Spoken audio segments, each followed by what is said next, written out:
Kabayan, pag nag-abroad ka, sasampalin ka ng hirap ng buhay na akala mo dati pa chill-chill lang. Marirealize mo na yung salitang hindi pinupulot ng pera na dati naririnig mo lang sa mga magulang mo. Marirealize mo na wala kang dapat pagkatiwalaan dito, kundi sarili mo. Marirealize mo na ang 5 oras na tulog ay sapat na para may paglaban ng isang araw na pagtatrabaho. At matututo kang pahalaga ng bawat sentimong sinasahod mo. Matututo kang magtiis at magpasensya kahit minsan ikaw ang nasa tama.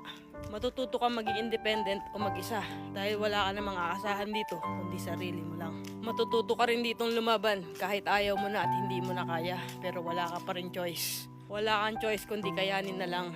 Marirealize mo na hindi pala totoo yung sinasabi nila na masarap ang buhay dito sa abroad. Kasi pag nandito ka na, masasabi mo na lang talaga sa sarili mo na ang hirap pala. At totoo din yung sinasabi nilang lahat na nasa abroad ang pera pero wala dito ang saya. Kaya sa mga nagbabalak mag-abroad dyan, patibay